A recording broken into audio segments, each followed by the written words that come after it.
Hello, Melanie. This is Kevin. I don't know if you and I have met. I think we may have. I'm John Clarkson's office mate, so I think we have met.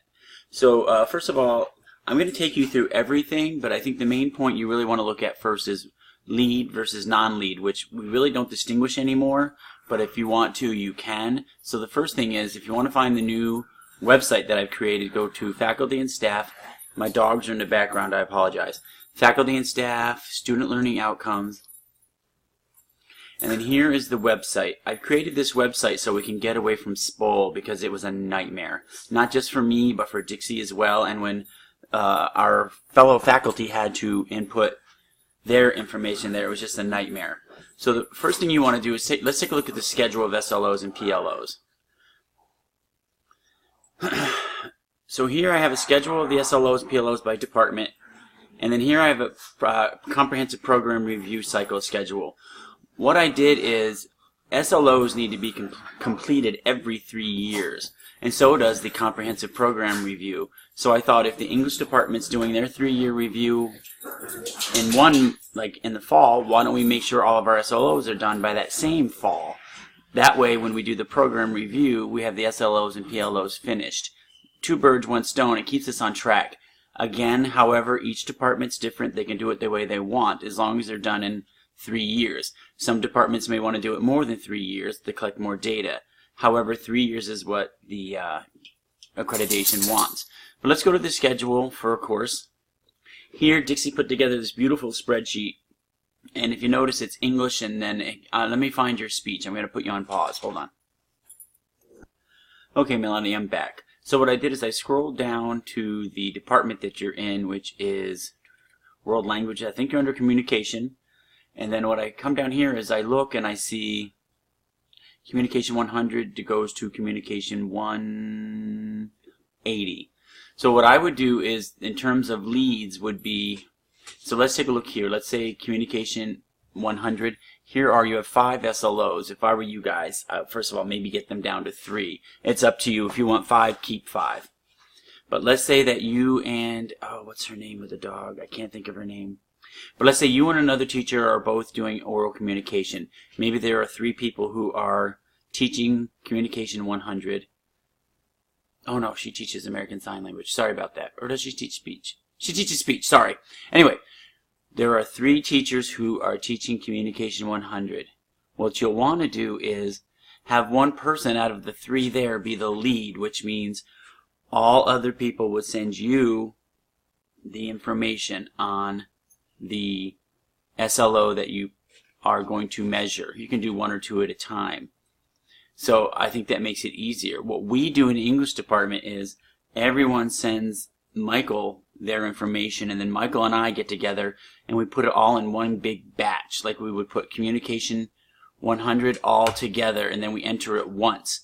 Where are we going to enter it? Let me show you, and then I'll come back to this. So what I've done is, since you're doing student learning outcomes right now, you can put here, SLO data form goes here, and then the closing of the loop goes here. So let's say that the 3 of you have collected your speech, your Communication 100. Come here, the form is here, fill it out, select the course number, SLOs, you can choose 1 or 2, how many SLOs you're collecting, program.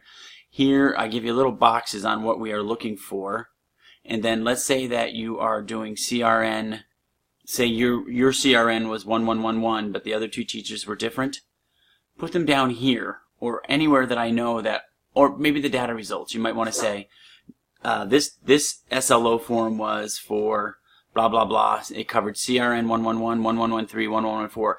This way, only one of you needs to input the information for the SLO. You can have everybody insert their own here on the form, but it's easier to me if you just have one person collect them all and put them. But that's your choice. Then after you do that, you should take the data, measure it, and then you'll come over here.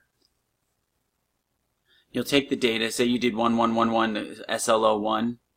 I don't care if you do all 5 SLOs together, but you're going to discuss the results and say, you know, SLO1 we felt was weak, we can improve, blah, blah, blah, blah, put the improvements here. You can do it any way you want as long as it makes it easy. You can use one closing of the loop form for, well, actually you're supposed to do it for each class. So look at all of the SLOs for Communication 100.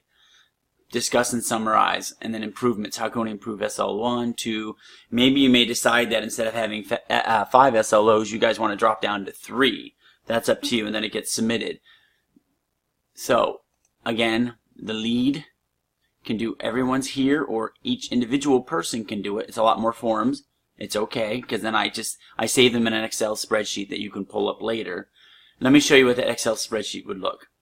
So I started this website last fall and this spring. And if you look here, this is all of the people who use the forms and all of the people who use the form for fall and spring. Now if you click here, it's another spreadsheet. This way when you go to close the loop or to do your PLOs, all of this information is at your fingertips. And, excuse me one second, I want to open this.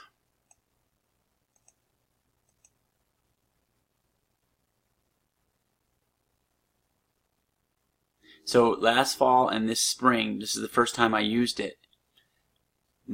And it goes back, you can enter data from before. I'm just telling you this is the first time I used the form. So for fall 2017, this is what they did, 18. So I listed it by program. So let's see if there's any communication in here. Computer, chemistry.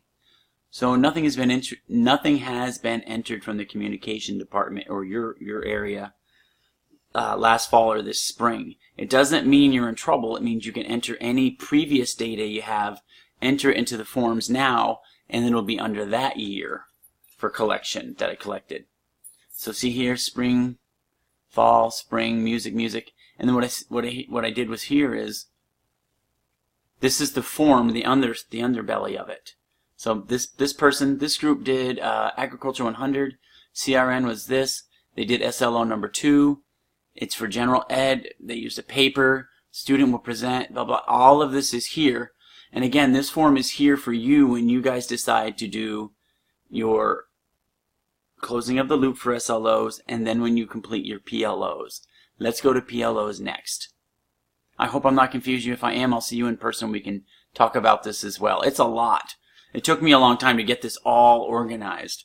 All right, so let's go look at your PLOs for your department. So for communication, I'm not sure.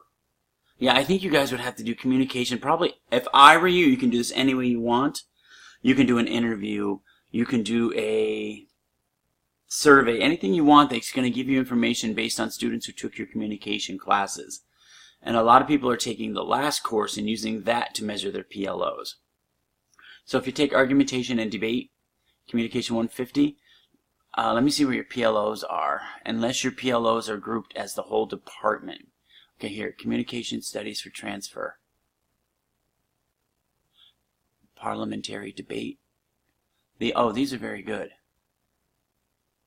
So your PLOs are here. And remember, these program learning outcomes for communication, they may look the same as Communication 180 because Communication 180 may be your capstone course. Alright guys, argumentative date, word, blah, blah, blah, blah. Alright, so what you're going to do is say you give out your information on, you want to do PLOs. You did the SLOs. All of the SLOs have to be completed before you can do the PLOs. And remember, you have 3 years to do this. So let's say it's time for PLOs. You guys decide on how you want to measure the PLOs. I personally would probably use argumentation and debate. It's your last class. Did the students do well? You're going to answer these questions here. These PLO questions. And the PLO is a little more involved, and I have a whole form for that. But I'll go over that when I meet with you. But right now, I think the crux of your issue is leads, non-leads. So let me just state this again. The schedule is here. If you click here, schedule of courses, the dean should be going in and saying, if you look at the schedule here, I have made it so we can go. Let me make this a little smaller.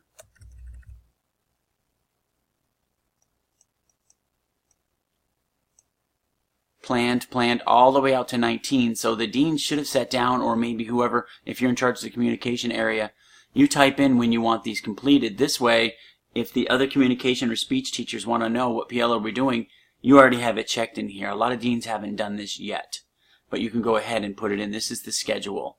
And then once I get the forms, I come in here and I type, like say you handed in a form for, like just say grammar 2, blah, blah, blah, SLO. I come in outside completed, completed, completed. So let's say like grammar and composition, write sentences in English. So if I get a form on that and they send it to me for the 1617, I come up here, 1617, SLO1, and I type completed. This whole schedule is going to be the backbone of all of the SLOs and PLOs. I have talked your ear off. I apologize. If you have any questions, let me know. You can just throw your hands up in the air and say, you know what, Kevin, let's meet in person. All right, I'll talk to you later. Thank you. Bye.